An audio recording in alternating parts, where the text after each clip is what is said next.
Israel ने Larijani के साथ ईरान की बासिज फोर्स के चीफ को भी मारने का दावा किया है, लेकिन ट्रंप को बहुत बड़ा झटका लगा है। ट्रंप सरकार के एक सुपर सीनियर अधिकारी ने ईरान युद्ध के खिलाफ इस्तीफा देकर बगावत का ऐलान कर दिया है।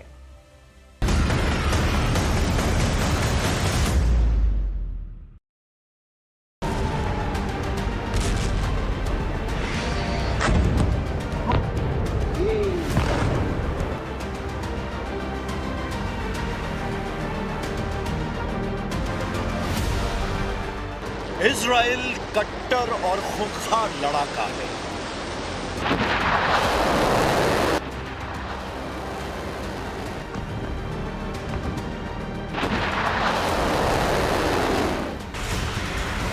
ऐसा लड़ाका जो पहले मारता है फिर तमाशा बनाता है।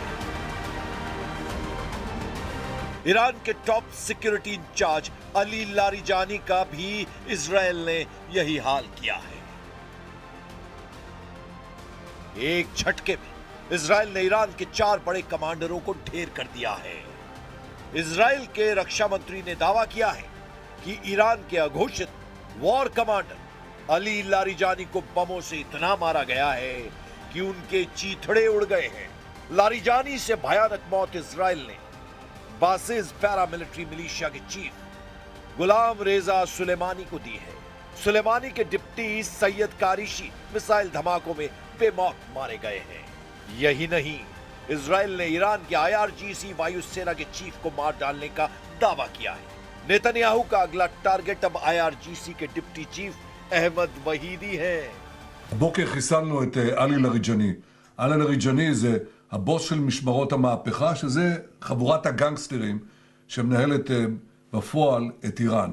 אנחנו חיסלנו לצידו גם את מפקד הבסיס, זה העוזרים של הגנגסטרים, שהם מפיצים טרור ברחובות טהרן וערים אחרות של איראן נגד האוכלוסייה. גם שם אנחנו פועלים מהאוויר עם מטוסים של חיל האוויר, עם כטב"מים, וגם שם פועלים. אנחנו מערערים את המשטר הזה בתקווה לתת לעם האיראני הזדמנות לסלק אותו. नेतन्याहू भड़के हुए हैं। ईरान ने जब से उनकी मौत का हवा बनाया है, बीबी का दिमाग गर्म हो गया है। उन्होंने ईरान के उन सभी लीडरों को खल्लास करने के ऑर्डर दे दिए हैं जो बयानबाजी कर रहे हैं, क्योंकि ईरान की बयानबाजी से ट्रंप बौखला गए हैं। ट्रंप हॉर्मुज स्ट्रेट पर ईरान के बैरिकेडिंग नहीं तोड़ पाने से बेचैन हो गए।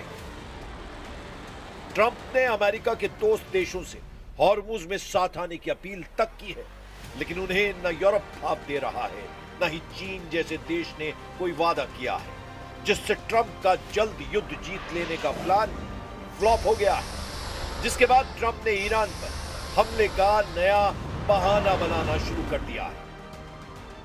ट्रंप ने कहा है कि ईरान एटम बम से हमला कर इजराइल को खत्म करने वाला था, इसीलिए अमेरिका ने उस पर हमला किया है।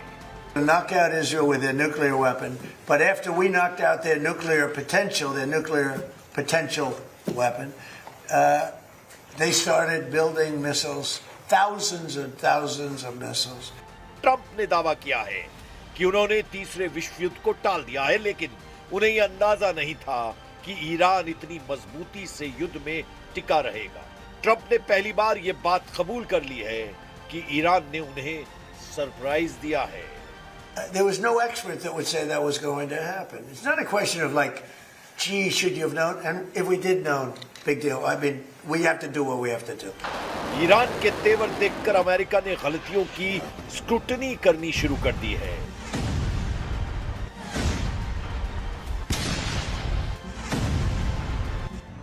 ट्रंप ने अब खुफिया रिपोर्ट के भरोसे रहना बंद कर दिया है। ट्रंप ने ईरान के खिलाफ अब अरब वर्ल्ड से सहयोग बढ़ाने का मन बना लिया है। युद्ध विराम को लेकर बढ़ रहे कंफ्यूजन को भी ट्रंप ने क्लियर कर दिया है।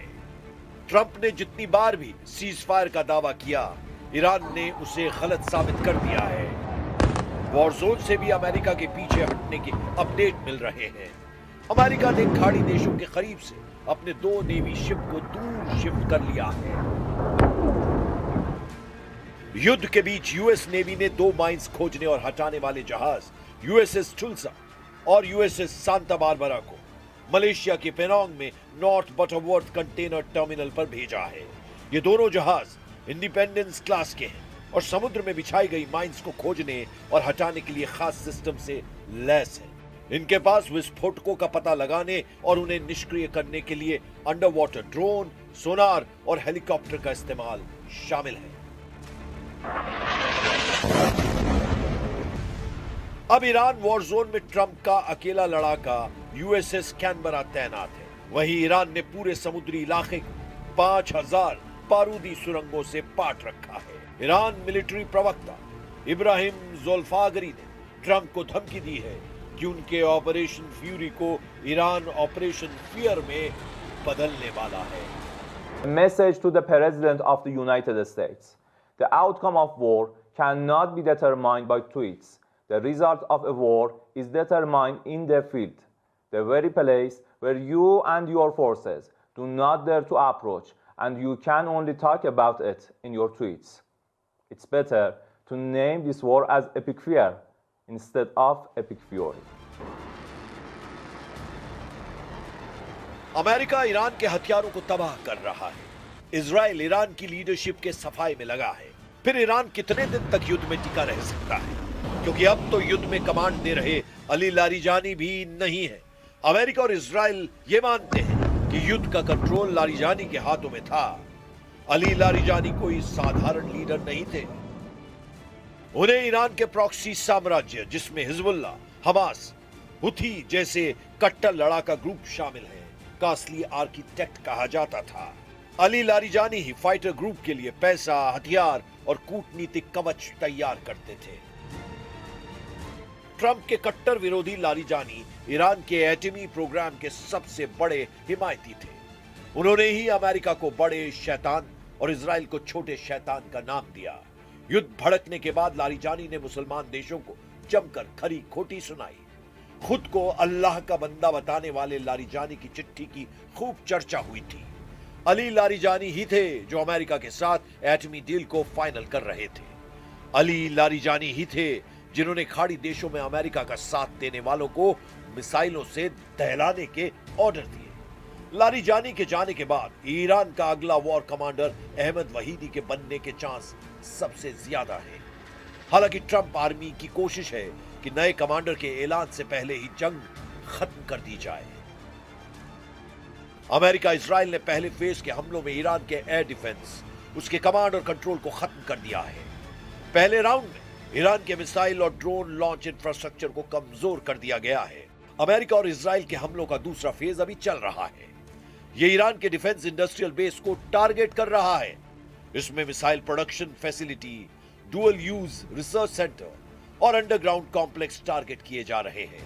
ईरान की असल ताकत कही जाने वाली मिसाइलें, परमाणु ढांचा, हवाई सुरक्षा, नौसेना और प्रॉक्सी कमांड नेटवर्क की कमर तोड़ दी गई है। सुपर पावर का कैलकुलेशन बता रहा है कि ईरान का मनोबल टूट रहा है, लेकिन ईरान के जंगबाजों का जुनून कायम है। ईरान के सुप्रीम लीडर मुज्तबा खामनेई युद्ध से पीछे हटने को तैयार नहीं। लारिजानी की मौत की खबर आने के बाद मुज्तबा खामनेई ने ट्रंप के सीज फायर ऑफर को ठुकराकर जतला दिया है कि यह युद्ध ईरान आखिरी सांस तक लड़ेगा।